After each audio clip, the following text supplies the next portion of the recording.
Okay, the doors are closing, they are closed. We are nice and firmly inside the cable cars. My name is Ore, this is another Conversations in the Cloud, and I'm joined by a former Lioness, a pundit, an academic, a lawyer, an MBE, I can't forget that actually. Yes. None other than Eni Aluko. How are we? You can't forget the 3 letters. No, we can't forget it, man. Wait, member of British Empire? Yes, yeah. So I'm good, thank you. Yeah? I'm excited to go on this ride. I'm a little bit surprised at how high it gets. Are you good with heights? I'm all right with heights. Yeah? I'm all right. I've been on one of these cable cars in Bali. Sick. On a mountain, and that was stomach turning. I mean, so I Bali, think this is though, all it right. must have been picturesque. Like, It surely. was picturesque, but it was shaky and scary. But so this is fine. I mean, this is nice. We've And got it's a good O2 view in the of corner. London, We've got like the Docklands and other bits and pieces. It's a really nice view of London too. So, yeah, and this I love is- London. So And that's perfect because this is the kind of conversations that we have in the cloud. We want to talk about London, about identity, but also talk about you. So I guess the best place for me to start is, what's your favourite thing about London, actually? What's the thing about London that you love the most? my favorite thing about London is that you can literally experience the world in London because it's so multicultural. There's so many different people who live here. There's so many different cuisines, different cultural experiences. So I'm all about culture and learning from other cultures, but also expressing myself through my culture and learning different languages and hearing different languages on the tube. And so I just love how diverse and multicultural it is. And you can really experience the world in one city. Honestly, it's so beautiful, and I think it's the thing that makes London so unique. Like, there are other cities in the world similar to that, but there's something about London's kind of like diverse nature that's just like, it's home. It very much feels like home. Yeah. And we were speaking briefly about, things that you've done. Obviously, you're a pundit in the world of football, but you obviously played football for a very long time, and you were very instrumental in the Lionesses and seeing how they've progressed, and they've won 2 back-to-back European Championships. Yeah, amazing. How does it feel for you just watching that, knowing that you were somebody that was so pivotal in, I guess, bringing women's football to the forefront of the UK? Yeah, no, thank you for saying that. I think, I just feel a great sense of pride to be able to say that I played for the Lionesses, but also to be associated with, such a wonderful team, so positive, so successful.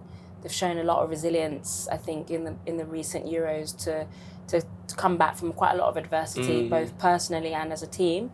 And to win, and these are all the things that I admire in people and I admire in a team. Yeah. And as you said, I was part of the team in 2009 that got to the final. We got spanked that day by Germany. Was it 6-2? Let me not remind you. Yeah, that was 6-2. But it was the start. It felt like the start of something. Yeah. It felt like the start of a shift where the Lionesses were being respected around the world as a team, and the current team have just taken that to another level. Yeah. And to achieve back-to-back Euros is unbelievable, and it may not be replicated again. Actually, that's how significant it is. And I adore Serena Wiegmann. I think she's absolutely amazing. See her dance with Burna Boy. Saw her dance with Burna Boy, which endeared her even more to me because I love Burna Boy, and I just loved how excited she got. I mean, was like, oh my she's God, just won a Euros, and she was like, "That's nothing," and then she's here dancing with. She was so excited. No, I loved it, but that's that part of London that we're talking about. It's like, that's it. You've got this artist from Nigeria, and she loves her music, and she's from Holland, and like all of these things. That's it, exactly. It all collides in such an amazing, unifying way, and that's what London's about to me. You are not one of the first, but one of the first few black women to really kind of like pave the way in football in the UK. Is that something that kind of like plays on your mind? Is that something that you took note of, or is it just like, I'm just going to let my talent do the talking?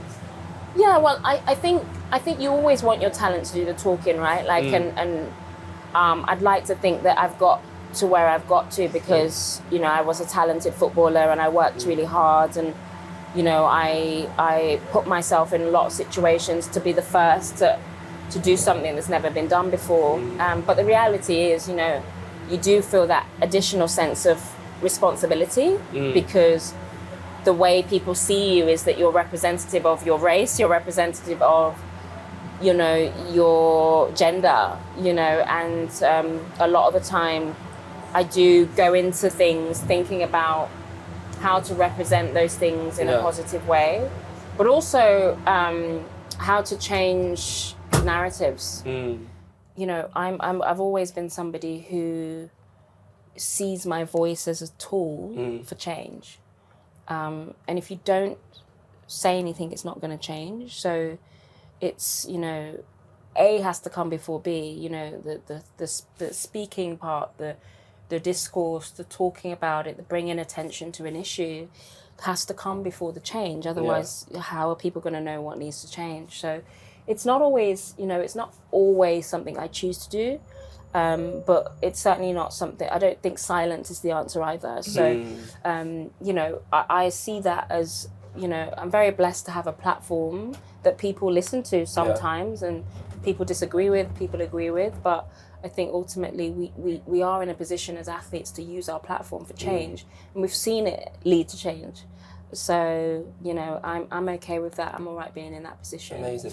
I want to ask you about punditry, because obviously you've sat at the sofa on the desk with some amazing, talented broadcasters and former players as well. Who would you say is the best person that you've worked with, punditry-wise? I'm going to go with Thierry Henry. That's my idol. Yeah. I love him. He doesn't know me, but I love him. I mean, I love him too. Even though I'm a Chelsea fan, but he's the greatest player in the Premier League. But I just love the fact he was so detailed. He was so intricate about, you know, football, and I learned a lot from what he said. He, you know, he's this real student of the game. Was very warm. You know, even though he's this sort of big sort of figure, he was very warm. He sort of brought me in. He respected my opinion. These are all things as a pundit that are really important. And we laughed, we joked. So I really liked him. The other one might surprise you. It's Roy Keane. Seriously? Yeah, I'm a big fan of Roy Keane. I really like him as a person. Off screen, you know, he's always very pleasant, very warm. Although on screen you might think... People have that perception that he's right? stern and grumpy and like old-fashioned. I guess he is sometimes on TV, but I think he maybe plays into that a little bit. But as a man, you know, I think I really like him, and you know, I've you know, had a chance to have dinner, you know, with him as a group. Sick. and I just think he's got really, you know, strong values, and he's Roy Keane and Henry, who famously were at loggerheads both for Man United and for Arsenal. So it's really interesting to see. So we're filming this in August, and Carnival was around the corner, and it's a time where the city becomes even more vibrant and more kind of like celebratory. How do you like to let your hair down? How do you like to just escape in London? What do you do to just have fun? Well, I love Carnival. I do love Carnival. I've been for the last 2 years. Okay. Carnival's a good way to enjoy London. I also love, like, I'm part of a chess club. So I go to a chess club in Brixton, which is really cool because it's like young, diverse. I feel like I've seen this on the news before. So I really love that chess club. I try and go as much as I can.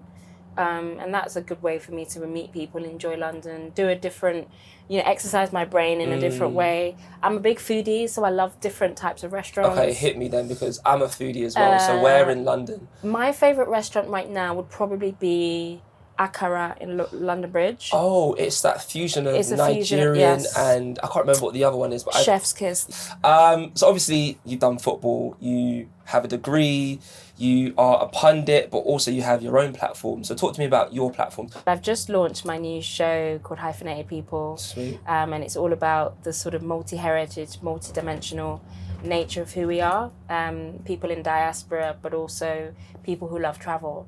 So it's all through the lens of travel storytelling, global travel storytelling, celebrating the cities, the places that have shaped us. Amazing. So that's really exciting. I've launched it on WhatsApp. We're both of Nigerian descent. Well, you were born in Lagos, actually. So I was born in Lagos, both Nigerians. How much has Nigeria shaped your being, your culture, your identity? Because it's such a pivotal part of who you are. Yeah, I'm super proud of it. You know, I think it sort of provides me with that confidence and... You know, there's so many Nigerians in London, so there's that shared sense of community. I travel back to Nigeria quite a lot as well, at least twice a year, and experience it in a very different way. Yeah, I mean, we're extremely expressive people. Yeah, that's one way to put it. We're confident people. We believe we can do anything. So, you know, that's very much how I try to show up as a British Nigerian. We've spoken about so much, and there's so much that I've learned about you, so much I didn't know about you. But I think it's always fun to do some quickfire questions just to get to know how your brain works and what you think. So my first quickfire question is, favourite London football rivalry? Arsenal-Chelsea. Okay, how about this one? Carnival or the FA Cup final? I'd say Carnival, because it's just kind of outside of my typical football experience. I'm so surprised. And I like to dance, I like to listen to music, I like to watch other people dance. Favourite artist? Favourite artist will probably be, of all time. Go on, of all time. Oh, that is a tough one. Okay, you know what? Favourite artist right now? Favourite artist right now is Doechii. You and I are going to get along. Yeah, I'm a big Doechii fan. I love what... Have you seen her perform yet? I think she's the best artist since Lauryn Hill. Lauryn Hill is one of my favourites. Her album Miseducation of Lauryn Hill is my favourite. Honestly. And I think Doechii is on that level. She's in that similar vein of She's in that similar vein. She can rap, she can sing, she can do dance, everything. but also she's talking about things as well. She's an artist. She's saying something that I'm listening to. That's Doechii. I like the way you think. It's just unfortunate Chelsea is the team you support. Anyway, most emotional moment of your career? Winning the FA Cup at Wembley with Chelsea in 2015. Wow. For sure. I was crying tears of joy, and I still get goosebumps when I think about that day. Yeah. Winning the FA Cup with my mates, full stadium. You know, we had a good night out after. Yeah. Okay. Favourite place to eat after a match is actually the next question. That leads into that. I'm not actually a big eater after a match, but favourite place to eat would probably be... We used to go to a Korean place, me and the Chelsea girls, we used to go to a Korean place in Wimbledon, because one of the players, Ji So-yoon, she was South Korean, and it was pretty cool. It's a Korean barbecue place, really tasty. Oh, very nice. So you've been very successful in multiple verticals, from football to punditry to social commentary, many other things. What would you say are your keys to success?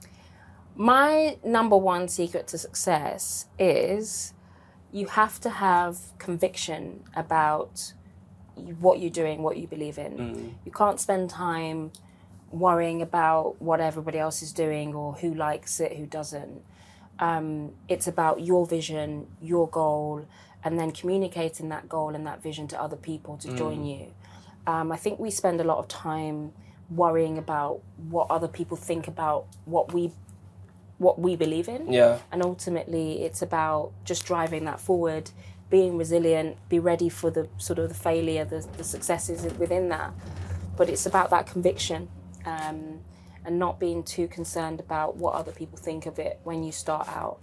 I think that's a beautiful way to view the world, because if you're always thinking about what other people are going to say, what other people are going to do, you're never actually going to move. You're always going to be stuck thinking, I can't do what comes natural to me. Exactly. And a lot of those people, they project their limitations onto you, right? So if you're almost limiting yourself by what other people can't do, if you can do it, go for it and start and just do it, right? And don't wait for it to be perfect either. I think we always try and wait for the right time. I'm not sure it always exists. Never comes. So you got to give it a go and then iterate. You know, from a business perspective, start. And then, you know, you can always iterate and adapt. But I'm a big believer in just having the currency of your conviction and just going for it. That's a great term, currency of conviction. I think that's the term. Yeah, that's a really great term. And do you know what? Talking of currency of conviction and talking about aspiration, a lot of people, young boys and girls, will probably watch you and see how successful you've been. What advice would you give people that want to not only just have a career in football, but a career in football, whether that's media, whether that's entertainment? What advice would you give?